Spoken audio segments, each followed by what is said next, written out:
नमस्ते अनि स्वागत छ इमेज विशेषमा। आजको इमेज विशेषको हाम्रो विषय रहेको छ लकडाउन। लकडाउन किन लम्बाइन्छ, लकडाउन लम्बिँदाखेरि के गर्नुपर्छ सम्बन्धित निकायले, र लकडाउन हुँदाखेरि हामीले पनि के गर्नुपर्छ आदि इत्यादि विषयमा छलफल गर्नेछौँ। यसको निम्ति हामीसँग हाम्रो स्टुडियोमा हुनुहुन्छ नेपाल मेडिकल एसोसिएसनका प्रेसिडेन्ट डाक्टर लोचन कार्कीज्यू। म उहाँलाई कार्यक्रममा स्वागत गर्दैछु। स्वागत छ डाक्टर साहब। धन्यवाद। नमस्कार। नमस्ते डाक्टर साहब, लकडाउन बढाइयो। हजुर, किन बढाइन्छ लकडाउन चाहिँ? मेन कुरा लकडाउन बढाउनु नै उपचार हो? निश्चित रूपमा पनि लकडाउन बढाउनु उपचार होइन। र लकडाउन किन बढाइन्छ भनेदेखि लकडाउन भने चाहिँ हामीले समय किने हो। हजुर, होइन। र त्यो आउन आँट्ने सम्भावित जुन जोखिम छ त्यसलाई पर सार्ने कुराहरू मात्रै हो लकडाउन गर्ने भनेको।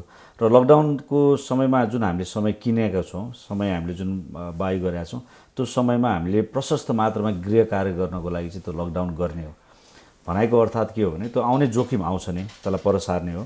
र लकडाउन दुईवटा कारणको लागि गरिन्छ। एउटा त अघि मैले भने जस्तो जोखिमलाई पर सार्ने कुरा भयो। दोस्रो कुरा के हो भने यो बेलामा प्रशस्त मात्रामा टेस्टहरू गरेर हामीमा बिचमा भएका सङ्क्रमित मानिसहरूलाई छुट्टै राखेर उनीहरूको उपचार गरेर फर्दर ती व्यक्तिहरू चाहिँ कम्युनिटीमा गएर सङ्क्रमण नफैलाउन् भन्नको लागि चाहिँ लकडाउन गरिने हो। र अर्को कुरा चाहिँ के हो भनेदेखि त्यो दौरानमा यदि सङ्क्रमितको नम्बर बढ्यो भने हाम्रो तयारीको लागि हो। जस्तै आइसियूको नम्बरहरू बढाउने, भेन्टिलेटर्सहरू बढाउने, डक्टर्सहरूलाई दिनुपर्ने ट्रेनिङहरू दिने, र भोलि सम्भावित इन्फेक्सन आयो भने त्यसको लागि हामी तयारी अवस्था कमजोर थियो भने त्यसलाई दह्रो हुनको लागि चाहिँ हामीले त्यो लकडाउनको ड्युरेसनमा हामीले गर्ने हो। र अर्को चाहिँ के हो भनेदेखि त्यो नगरेको खण्डमा के हुनसक्छ नि भयो भने बिरामी एकैचोटि मानिलियो हाम्रो क्यापासिटी 500 जना छ, एकैचोटि 1000 जना आयो भने ग्राफ हाम्रो क्यापासिटी यति छ, ग्राफ मात्रै बढ्ने भयो। अनि 500 जनालाई त आइसियूमा राखिदियो, बाँकी 500 सडकमा आउने। सो यी चिजको लागि चाहिँ हामीले लकडाउन गर्ने हो। र लकडाउन निश्चित रूपमा उपचार होइन।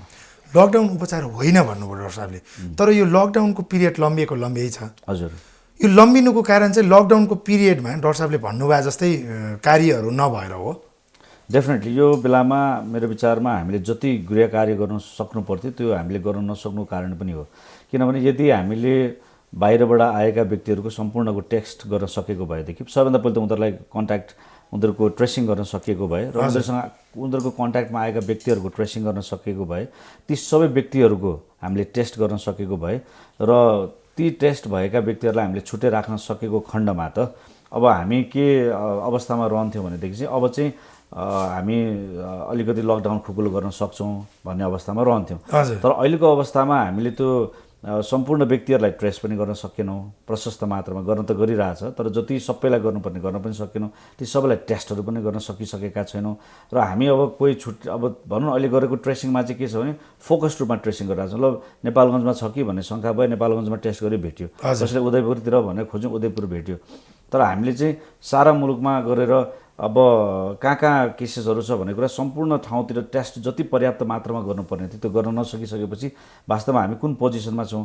हामीले लकडाउन खोल्नको लागि त हामीसँग डाटा चाहियो नि। एक्ज्याक्टली। होइन, त डाटा किन चाहियो भनेदेखि नयाँ सङ्क्रमित घटिरहेछन्। लकडाउन खोल्नको लागि केही आधारहरू छन्। के आधारहरू छन् भने WHO ले पनि के भनेको छ भने त्यहाँ 3-4वटा पोइन्ट्सहरू छ। जस्तै नयाँ सङ्क्रमितहरू हुन छोडेपछि हजुर। एक।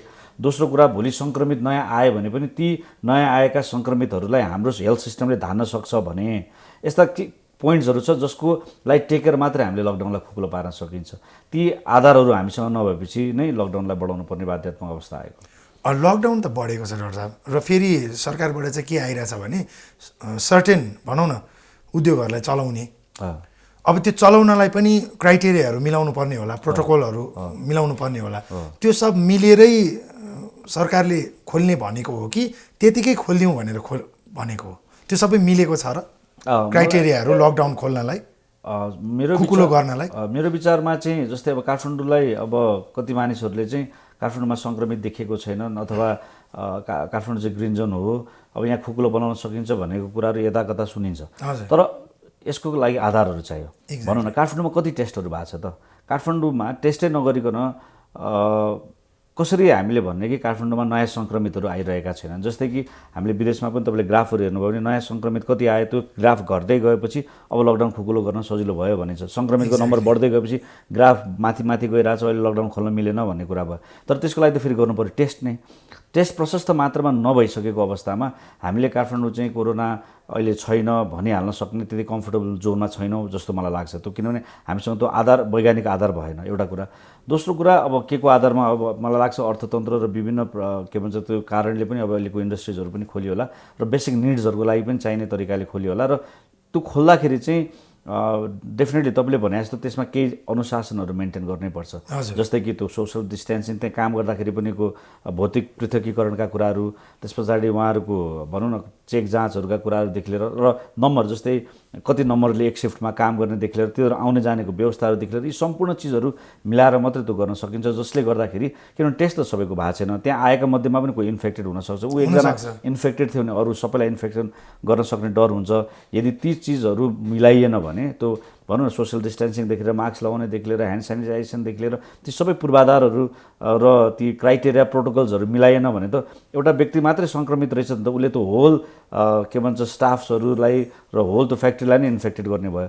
त्यस कारणले गर्दाखेरि ती चिजहरू चाहिँ मिलाउन जरुरी छ। अब त्यो मिलाइएको छ मिलाइएको छैन त्यो चाहिँ मलाई राम्रोसँग थाहा छैन, तर यदि नमिलाइकन गरिरहेको छ भने त्यो चाहिँ एउटा डिजास्टर हुनसक्छ।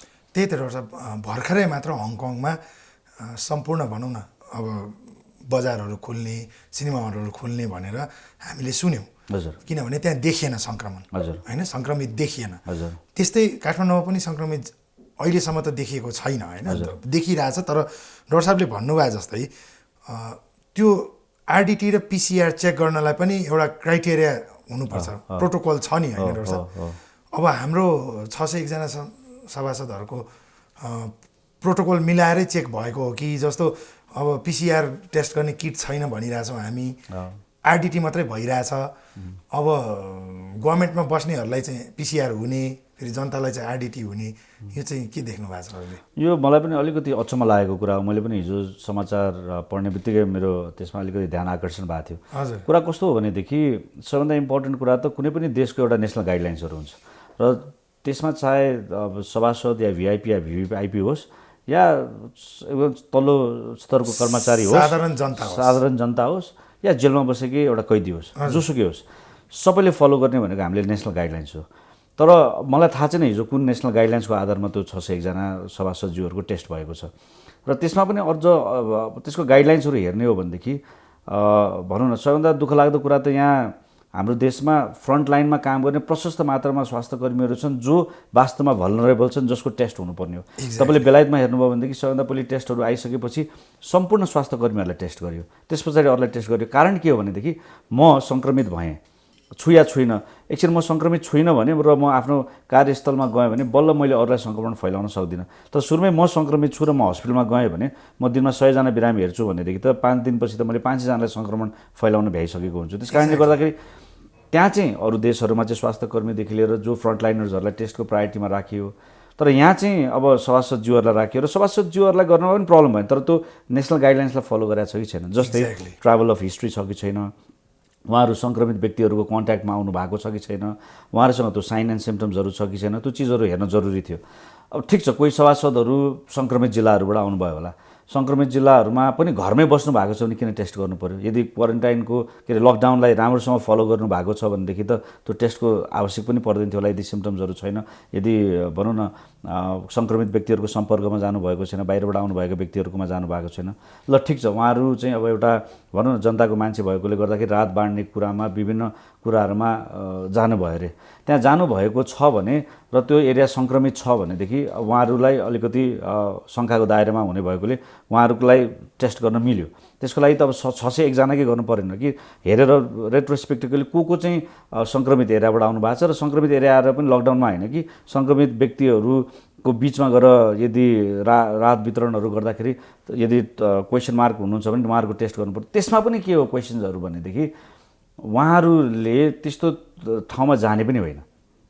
कुनै पनि चिज गर्दाखेरि लकडाउनको डिसिप्लिनलाई फलो गर्ने कि नगर्ने, लकडाउनको नियम भन्ने कुरा चाहिँ ल मेकर्सलाई नलाग्ने अनि जनताहरूलाई मात्रै लाग्ने हो कि के हो भन्ने कुरा चाहिँ इम्पोर्टेन्ट छ। किनभने हेर्नुहोस्, कानुन भनेको सबैलाई बराबर हो। र ब्रिटेनको हामी इक्जाम्पल लिन सक्छौँ। ब्रिटेनमा होइन हजुर, ल मेकरलाई नै पनिसमेन्ट भयो Exactly. उहाँले लकडाउन तोड्दाखेरि Exactly. लकडाउनको उल्लङ्घन गर्दाखेरि हो। तर हाम्रोमा चाहिँ हामी सेतो प्लेटका गाडीहरू टन्नै गुडेका देखिरहेछौँ र अहिले झन् 601 जना सभासदहरूको पिसिआर टेस्ट भइरहेछ जबकि हामी भनिरहेको छौँ कि पिसिआर टेस्ट किट पुगिरहेको छैन भनेर इन्ट्रेस्टिङली म दुईवटा कुरा जोड्छु एउटा चाहिँ तपाईँले बेलायतको कुरा जोड्नुभयो बेलायतमा अब यो होल भनौँ न स्कटल्यान्डको त्यहाँ भन्छ medical officer senior medical officer भन्छ उसले एन्टायर देशको यो हेल्थ सिस्टमको हेड हो हजुर उसले लकडाउनको नियम भनेको त्यहाँ लकडाउन भनेको दुई तिनवटा कारणले मात्रै बाहिर निस्किन मिल्छ औषध लिनको लागि अब ग्रोसरी सामान तर उनले आफ्नो घरबाट अर्को घर जाँदाखेरि नियम उल्लङ्घन गरेकोले गर्दा उसले राजीनामा दिनु पर्यो हिजो अस्ति मात्रै एकजना फर्ग्युसन भन्ने जसले लकडाउनको नियम बनाए एक्ज्याक्टली होइन उसले लकडाउनको नियम तोडे उनले आफ्नो श्रीमती लभरलाई आफ्नो घरमा लिएर आए तोड्नु पर्यो एउटा पाटो छ यसबाट हामीले सिक्नुपर्ने कुरा के भने लकडाउन यति इम्पोर्टेन्ट छ र लकडाउन भन्ने कुरा कानुन सबैले फलो गर्नुपर्छ भन्ने कुरा एउटा पाटो भयो दोस्रो कुरा अघि तपाईँले पिसिआर र आरडिटीको कुरा निकाल्नुभयो जुन हाम्रो अर्को इन्ट्रेस्टिङली 601 जनाको चाहिँ पिसिआर गरियो उहाँहरूको आरडिटी गरिएन तर जनताहरू सबैको चाहिँ आरडिटीहरू गरेर बसिरहेको छ होइन भनेपछि यसबाट पनि के बुझ्नु पर्यो आरडिटी भन्दा पिसिआर नै रिलायबिलिटी होला र त पिसिआर गरियो होइन त्यस कारणले गर्दाखेरि पिसिआरको हामीले पटक पटक के भनिरहेको छ भने पिसिआरको नम्बर किन नबढाइरा होइन किनभने डब्लुएचओले त आरडिटीलाई सर्भिलेन्सको लागि इम्पोर्टेन्ट भनेर भनेको छ तर स्क्रिनिङको लागि त भनेको छैन होइन र हामीले स्क्रिनिङ गर्ने कुराहरूमा चाहिँ पिसिआर नै कोही दायरा बढाउनुपर्छ त्यो त नत्र भने त 601 जनाको पनि त आरडिटी गर्दा हुन्थ्यो होला नि त एक्ज्याक्टली अब डाक्टर साहब यस्तो हुँदाखेरि यो भनौँ न उहाँहरूलाई लकडाउनको असर छ कि छैन त्यो त हामीलाई थाहा भएन तर जनतालाई अवश्य पनि लकडाउनले गर्दाखेरि आफ्नो दिनचर्यामा असर परेकै छ हजुर अब त्यो असर उहाँहरूलाई नपरेर उहाँलाई त्यो लकडाउनको फिलिङ नभएको हो कि पिसिआर र आरडिटीको कुरा मैले निकालेँ अघि डाक्टर साहब के छ हाम्रोमा अब पिसिआर पुग्दैन भनिरहेछ किट पुग्दैन भनिरहेछ बाहिरबाट पनि आइ नै रहेछ सामान डाक्टर साहबले जुन अघि टेस्टको कुरा गर्नुभयो नि टेस्ट नगरी त हामीले लकडाउन खुकुलो पार्ने भन्ने त प्रश्नै आउँदैन त्यहाँ होइन डाक्टर साहब सही किनभने कि त त्यहाँ जिरो हुनु पर्यो कि त एकदम लो लेभलमा आउनु पर्यो के छ डाक्टर साहब यो टेस्टिङको कुराहरू केही बताइदिनुहोस् न टेस्टको कुरामा अब तपाईँले भने जस्तो अब दुईवटा टेस्ट भयो पिसिआर टेस्ट र आरडिटी भयो पिसिआरले भाइरस देखाउने हुन्छ आरडिटीले एन्टिबडी देखाउने भनेको मेरो रोगको प्रतिरोधात्मक शक्ति देखाउने हो सुरुमा मलाई रोग लाग्ने बित्तिकै मेरो शरीरमा भाइरस आउँछ अनि त्यो भाइरस चाहिँ सुरुको केही दिन चाहिँ भाइरस मात्रै हुन्छ एन्टिबडी मेरो शरीरले निकालेको हुँदैन त्यस कारणले सुरुको फेजमा तपाईँलाई रोग छ कि छैन भन्ने कुरा जाँच्ने भनेको पिसिआरको विकल्पै छैन त्यस कारणले रोग लागेको हप्ता दिनपछि अब एन्टिबडी शरीरले मेरो शरीरको इम्युनिटीले त्यो रोग भाइरसको अगेन्स्टमा एन्टिबडी निकाल्न थाल्छ भनेको एक हप्ता पछाडि चाहिँ अब एन्टिबडी मेरो शरीरमा आउन थाल्छ र एक हप्तापछि चाहिँ हामीले आरडिटी गऱ्यो भने देखिन थाल्छ बिस्तारै बढ्दै गएर दोस्रो तेस्रो त्यो हप्तामा चाहिँ बल्ल बेसी देखिने हो र आरडिटी चाहिँ बेसिकली गर्ने भनेको चाहिँ दुईवटा कारणले एउटा त रिसर्चहरूको लागि गर्ने हो अर्को सर्भिलेन्सको लागि र अर्को चाहिँ मेरो शरीरमा कतिको इम्युनिटी पावर छ त होइन भाइरस त लागेको थियो अब मेरो शरीरमा इम्युनिटी आयो कि आएन म घर फर्केर जाँदाखेरि रोगसँग लड्न सक्ने क्षमता छ कि छैन भन्ने कुरा हेर्नको लागि पनि हो तर आरडिटी चाहिँ स्क्रिनिङ गर्नलाई को लागि चाहिँ होइन किन डब्लुएचओले त्यसलाई स्क्रिनिङको लागि मान्यता पनि दिएको छैन र पिसिआर नै त्यो कारणले गर्दाखेरि हाम्रो देशमा तपाईँले भने जस्तो हामीले विभिन्न ठाउँबाट सुन्न आउँदाखेरि चाहिँ समाचारमा पनि पढ्न पाएको छौँ विभिन्न ठाउँमा पिसिआरको किट्स नै अभाइलेबल छैन पिसिआर भइरहेको छैन भन्ने कुराहरू आइरहेको छ त्यसलाई यथासक्दो हामीले यदि पिसिआर कहाँबाट लिएर आउने त्यो लिएर आएर किट्सहरू लिएर आएर टेस्टहरू गर्न सकिएन भनेदेखि पिसिआरको थुप्रै मिसिन्सहरू त छन् नेपालमा पनि प्रयोगमा नआइरहेको त्यसलाई पनि प्रयोगमा ल्याउन सकिन्छ किटकै अभावले गर्दा हो भने त्यो किटलाई चाहिँ चाँडो ल्याउनु पऱ्यो अब नेपाल सरकारले हेर्नुभयो भने पहिलो कन्साइनमेन्ट पछि दोस्रो कन्साइनमेन्ट ल्याउन सकेको छैन जति पनि सामानहरू हुन् सबै डोनेसनका सामानहरू हुन् र अब चीनबाट आउँदैछ भन्ने सुनिरहेको छ जतिसक्दो चाँडो आओस् होइन अब राज्यले आफ्नो तरिकाले कोसिस गरेर होला किनभने सबै ठाउँमै अहिले संसारलाई विकराल अवस्था छ कहीँ पनि पाइरहेको छैन तर पनि अब हामीले त्यो गर्न सकेनौँ भोलि त्यो टेस्ट चाँडै ल्याएर टेस्ट गर्न सकेनौँ भनेदेखि त तपाईँले भने जस्तो हामी लकडाउनलाई तन्काउने बाहेक अरू केही उपाय पनि रहँदैन अर्को कुरा चाहिँ यदि कोही सङ्क्रमित छन् भनेदेखि त्यसले भित्रभित्रै सङ्क्रमण फैलाउँदै जाने भयो किनभने हामीले त को ठ्याक्कै टेस्ट नगरिकन त को पोजिटिभ छ को छैन थाहा पाउनु भएन नथाहा पाइसकेपछि त भुसको आगो जस्तो फैलिने भयो अनि भोलि तपाईँको हामीले लकडाउन खुकुलो पार्ने बित्तिकै ती सङ्क्रमित व्यक्ति सोसाइटीमा आउने भयो भोलि तरकारी किन्न जाने अर्को चिज गर्न जाँदाखेरि त सोसाइटीमा फेरि भयावह रूप लिने स्थिति आउँछ हाम्रो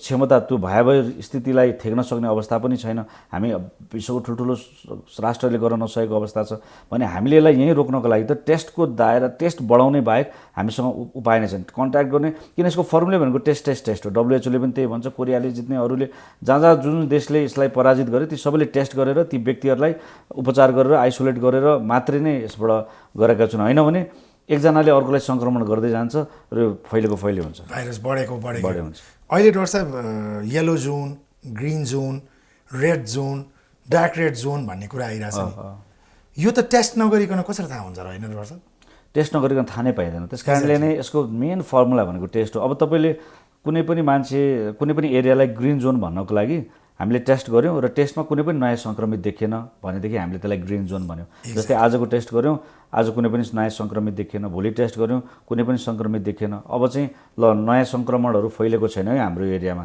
त्यस कारणले हामीले चाहिँ यसलाई खुकुलो बनाउन मिल्छ भनेर हामीले ग्रिन जोन भन्छौँ। तर त्यो त्यतिखेर पनि यो ग्रिन जोन भनिरहँदाखेरि पनि हामीले बुझ्नुपर्ने कुरा चाहिँ के हो भनेदेखि नर्मल लाइफस्टाइल होइन। ग्रिन जोन चाहिँ अब हामी सङ्क्रमित नहुँदाखेरि पनि हाम्रो ग्रिन जोन चाहिँ जबसम्म भ्याक्सिन प्रोडक्सन हुँदैन, जबसम्म यसको उपचार आउँदैन, हामी जीवनभर तबसम्मको लागि ग्रिन जोन हो। भनेको मतलब हामीले गर्ने कामहरू हाम्रो लाइफस्टाइललाई परिवर्तन गरेरै बाँच्नुपर्छ जबसम्म त्यो भ्याक्सिन र ट्रिटमेन्ट आउँदैन। तबसम्म जस्तै मानिलिउँ हामीले ग्रिन जोन टोक्नुको मतलब हामी ग्रिन जोन तबसम्म हो जबसम्म भ्याक्सिन या उपचार आउँदैन। यो होइन कि we are not going back to normal life. Exactly हिजोको जस्तो सिनेमा हेर्न जाने, हिजोको जस्तो सपिङ मलमा गर्ने, पार्टी गर्ने, यो गर्ने हुँदैन। We are not going back to normal life, we are in green zone till vaccine comes, होइन, र उपचार आउँछ। र त्यही ग्रिन जोन चाहिँ भोलि मानिलिउँ टेस्ट, फेरि टेस्ट चाहिँ अनगोइङ प्रोसेस हुनुपर्छ र टेस्ट गरियो। टेस्ट गर्दाखेरि अब मानिलिउँ 2जना 3जनालाई सङ्क्रमण देख्यो भने now we go to yellow again, automatically Kathmandu अब येल्लो जोनमा जान्छ, होइन। अब फेरि सङ्क्रमण बढ्दै अझै टेस्ट गर्दै गयो, अब 10जना भन्दा बेसी अब देख्न थाल्यो we go to red again. फेरि अब आज भोलि टेस्ट गर्यो, नयाँ सङ्क्रमण देखेन, वी स्टेप डाउन। सो यो प्रक्रिया चाहिँ जबसम्म भ्याक्सिन आउँदैन, जबसम्म नेपालमा भ्याक्सिन आउँदैन अथवा संसारमा भ्याक्सिन आउँदैन, यसरी नै यो महिना हामी ग्रिन हुन सक्छौँ, अर्को महिना येल्लो हुन सक्छौँ, अर्को महिना रेड हुन सक्छौँ, फेरि वी मे कम ब्याक। यो process goes on till the vaccine comes. Exactly, किनभने असिम्टोमेटिक भनिएको छ, जसको सिम्टम हुँदैन, सिम्टम नभएपछि देखिँदैन। डाक्टर साहबले भन्नुभयो जस्तो ग्रिन जोन हामीले डिक्लेयर गऱ्यौँ, तर फेरि पहिलाकै जस्तो लाइफस्टाइल गर्दाखेरि त्यहाँ चाहिँ भोलि गएर असिम्टोमेटिक एकजना पनि हुनुहुन्छ भने त्यो फैलिने चान्सेस त धेरै भयो। डाक्टर साहब, अब यो मैले सुरुमै कुरा गरेँ नि हजुरसँग कि लकडाउन हामी लम्ब्याउँदैछौँ, त्यो लम्ब्याउने बिचमा डाक्टर साहबले भन्नुभयो लकडाउन भनेको हामीले किनेको समय हो। डाक्टर साहबले फेरि एकचोटि पोइन्ट वाइज भनिदिनुहोस् न, यसमा यो जस्तो नेपाल मेडिकल एसोसिएसनले गर्नुपर्ने कुराहरू, गभर्मेन्टले गर्नुपर्ने कुराहरू, जनताले गर्नुपर्ने कुराहरू, बिरामीले गर्नुपर्ने कुराहरू, यो बिचमा चाहिँ के हुनुपर्छ? एकदमै राम्रो प्रश्न के उठाउनु भयो भने, किनभने यो एकजना राज्यले अथवा एकजना व्यक्तिले गर्ने कुरा होइन यो। एक्ज्याक्टली, त्यस कारणले यो कलेक्टिभ वार हो। यसमा यसलाई जित्नको लागि सबैजना एउटै कित्तामा एउटै बास्केटमा आउनु जरुरी छ। राज्य एक्लैले पनि सक्दैन, यसमा सबैको जिम्मेवारी हो, नागरिकको पनि जिम्मेवारी हो। हामी चिकित्सकहरू त फ्रन्टलाइनर हो, हामी काम गरिरहेछौँ, हिजो पनि गरिरहेको थियौँ, भोलि पनि गर्छौँ। सुरक्षाकर्मीहरूले गरिरहनु भएको छ, सब एम्बुलेन्स चालकदेखि लिएर मिडियाकर्मी सबैले गरिरहेछ भने यो चाहिँ कलेक्टिभ वार हो। अब राज्यले आफ्नो ठाउँबाट कामहरू केही गरिरहेछ, तर त्यसलाई अझ सिरियसली अझ एग्रेसिभली जान जरुरी छ, किनभने अघि हामीले भनेका कुराहरू गर्न जरुरी छ। के गर्न जरुरी छ राज्यले भनेदेखि चाहिँ नम्बर 1मा जस्तै मानिलिउँ हिजै बाहिरबाट आएका मानिसहरू अझै पनि भेटाउन सकेका छन् भने त्यसलाई खोज्नु पऱ्यो, भेटाउनु पऱ्यो। तिनका सम्पर्कमा आएका मान्छेहरूलाई भेटाउनु पऱ्यो, ती भेटाइसकेका मान्छेहरूलाई टेस्ट गर्नु पऱ्यो, अनि सङ्क्रमितको शङ्का लागेका मान्छेलाई आइसोलेसन गर्नु पऱ्यो र टेस्ट गर्नु पऱ्यो। र टेस्ट गरिसकेपछि सङ्क्रमित छन् भने तिनीहरूको उपचार गर्नु पऱ्यो। यसमा एग्रेसिभली लाग्नु पऱ्यो। त्यसको लागि सबभन्दा ठुलो फर्मुला भनेको टेस्ट नै हो। त्यसको लागि अब किट्सहरू छैन, के छैन, कहाँबाट ल्याउने, त्यो एउटा जो गर्नु पऱ्यो। दोस्रो कुरा चाहिँ नेपालको, अब यो हामी भित्रको कुरा भयो, अब नेपालको ओपन बोर्डर छ इन्डियासँग, इन्डियातिर सङ्क्रमण बढेको छ, त्यस कारण त्यो बोर्डरमा पनि निगरानी गर्नु जरुरी छ। किनभनेदेखि बाहिरबाट मान्छेहरू अहिले पनि बाख्रा हेरे जस्तो गरेर के गरेर ओपन बोर्डर भइसकेपछि छिरि नै रहेछन् मान्छेहरू। ती जति छिरिरहेछन् त्यसलाई हामीले डकुमेन्ट गर्न सकेन, तिनीहरूलाई ट्रेस गर्न सकेन भने तिनीहरूले फेरि भित्र आएर हामीले जतिसुकै हामीलाई सुरक्षित राख्यो भने उनीहरूले आएर इन्फेक्टेड गर्ने भयो। कस्तो हो भन्दाखेरि एउटा भन्छ नि, एउटा रटन के भन्छ, एउटा आलु कुहेको छ नि, होल कुहाउँछ भने जस्तै नै हो, त्यो एउटा पार्ट हो। त्यसमा पनि निगरानी गर्न जरुरी छ। र मुलुकमा हाम्रो देशमा पनि प्रदेश अथवा जिल्ला वाइज पनि मोबिलिटी हेर्नुपर्छ। जस्तै कि मानिलिउँ प्रदेश नम्बर 1 सङ्क्रमित छ भने प्रदेश नम्बर 1 का मान्छेहरू आउन नपाउने भयो भने त अरू मुलुक त अरू सेफ भयो नि त Exactly, होइन हजुर, हजुर। त्यस कारणले यसलाई हामीले यो मुलुकभित्र पनि सानो जिल्लाहरूलाई चाहिँ एउटा मुलुककै रूपमा हेर्नु पर्यो सो द्याट कि एउटा एरिया इन्फेक्टेड भयो भने त्यो एरियालाई पनि सिल गरेर त्यति मात्रैलाई हामीले टेस्टहरू गरेर गर्न सक्यो भने त्यो राम्रो हुन्छ त्यो पाटो त्यसरी पनि सोच्नु पर्यो त्यो राज्यले गर्ने दायित्व एज अ मेडिकल एसोसिएसन हामी चिकित्सकहरूले यो सुरुदेखि नै यसमा लागिरहेछौँ भोलि पनि लाग्नेछौँ त्यसमा हाम्रो कटिबद्धता छ एज अ मेडिकल एसोसिएसन हामीले राज्यलाई झकझकाउने कुराहरू सल्लाह दिने कुराहरू गर्ने कुराहरू हामीले गरिरहेछौँ हाम्रो चिकित्सकहरूलाई सुरक्षित राख्नलाई पहल गर्ने कुराहरू गरिरहेका छौँ गाइडलाइन्सहरू बनाउने ट्रेनिङ गराउने कुराहरूदेखि लिएर यी चिजहरूमा हामी आफू इङ्गेज नै छौँ र नागरिकहरूको सबैभन्दा ठुलो दायित्व छ सबैभन्दा ठुलो दायित्व नागरिकको किन छ भनेदेखि दिएका निर्देशनहरूलाई नागरिकहरूले राम्रोसँग पालना गर्दैन भने किनभने क्यारियर त को भन्दा हामी मान्छे हो ह्युमन टु ह्युमन ट्रान्सफर हुने हो र म एउटा इन्फेक्टेड मान्छे छु र 10 ठाउँमा गयो भने त मैले 10 ठाउँमा मान्छेलाई इन्फेक्सन गर्न भ्याउँछु त्यस कारणले गर्दाखेरि चाहिँ हामी नागरिकहरूले पनि के गर्नु पर्यो भने राज्यले दिएको निर्देशनहरूलाई सही तरिकाले पालना गर्नु पर्यो लकडाउनको नियमहरूलाई पालना गर्नु पर्यो र के बुझ्नु पर्यो भने यो राज्यले जबरजस्ती कर्फ्यू त्यो भन्दा पनि यो हाम्रै लागि भारतमा मोदीले जनता कर्फ्यू भने जस्तो यो हाम्रो लागि नै हो म बाँच्नको लागि हो मेरो परिवारलाई बचाउनको लागि हो र हाम्रो समाजलाई हाम्रो मुलुकलाई बचाउनको लागि हो म आज बाँचेँ भने म अरूलाई पनि बचाउन सक्छु हामी संयम भयौँ यो गऱ्यौँ यतिखेर भनेदेखि हेर्नुहोस् मान्छेले अर्थतन्त्रको कुरा गर्छ तर म अर्थशास्त्री त होइन तर एज अ डक्टर चाहिँ म के भन्छु भने मान्छे हेल्दी भयो भने इकोनोमिक्स पनि हेल्दी हुन्छ होइन if you live then economics lives होइन एउटा जीवन गयो भने त्यसलाई फर्काएर लिएर आउन सकिँदैन इकोनोमिक्स भनेको त आज मैले 1 करोड लस गरेँ भने भोलि 1 करोड कमाउन सक्ला होइन तर मेरो जीवन गयो भने त फर्काएर लिएर आउन सक्दैन त्यस कारणले गर्दाखेरि मलाई हेल्थ र इकोनोमिक्स अब अर्थशास्त्रीको लागि इकोनोमिक्स नै ठुलो कुरा होला तर एज अ हेल्थ मेरो हेल्थको पर्सेप्सनबाट हेर्दाखेरि चाहिँ हामी हेल्दी भयो भने इकोनोमिक्स पनि हेल्दी हुन्छ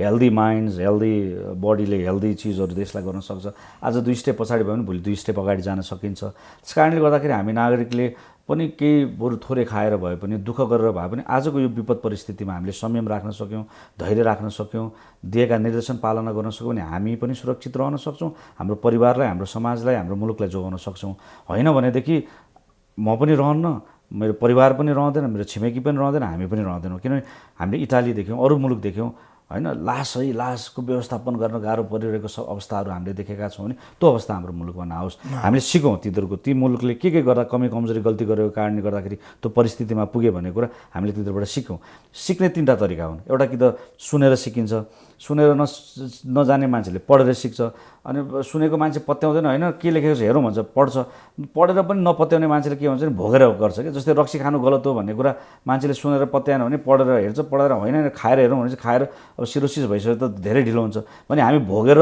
अनि त्यो भोगेर सिक्ने दायरामा छैन त्यो छुट हामीलाई छैन हामीले देखिसक्यौँ हामीसँग त्यो अब हामीले त्यसको फाइदा लिनु छ हामीलाई इटाली भएर सिकेर अनि त्यस पछाडि सिक्नुभन्दा पनि उनीहरूले गरेका गलतहरू चिजहरूबाट सिकेर आज हामीले नागरिकको ठुलो भूमिका छ कि एकले अर्कोलाई हामीले के गर्नु पर्यो म आफै सङ्क्रमित छु भन्ने सोचेर अरूलाई सङ्क्रमित फैलला कि भन्ने हिसाबले हिँड्नु पर्यो व्यवहार गर्नु पर्यो र मैले भेटेका हरेक व्यक्तिहरू सङ्क्रमित छन् कि भन्ने सोचेर उनीहरूबाट टाढा रहनु पर्यो किनभने जो कोहीलाई पनि यो हुनसक्छ त्यस कारणले गर्दाखेरि हामीले यो सोसियल डिस्टेन्सिङका कुराहरू ह्यान्ड वासिङका कुराहरू मास्क लगाउनुपर्छ भन्नेको कुरा चाहिँ के हो भनेदेखि जोकोलाई पनि इन्फेक्सन हुनसक्छ म नै सङ्क्रमित हुन सक्छु तपाईँलाई सार्न सक्छु मैले भेटेको तपाईँ मान्छे सङ्क्रमित हुन सक्नुहुन्छ तपाईँभन्दा म टाढा बस्नुपर्छ यो परिकल्पना गरेर हिँड्नुपर्छ र आजको लागि मात्र होइन मैले अघि भने जस्तो जबसम्म भ्याक्सिन आउँदैन हाम्रो लाइफस्टाइल चेन्ज हुनेवाला छ हामीले थुप्रै चिज अनलाइनमा जानुपर्ने हुनसक्छ हाम्रो एजुकेसन सिस्टमहरू सपिङका कुराहरू इभन रेस्टुरेन्टबाट टेक अवे ल्याउने कुराहरूदेखि लिएर विभिन्न चिजहरूमा हाम्रो लाइफस्टाइलहरू लाइन बस्ने सिस्टम्सहरूदेखि लिएर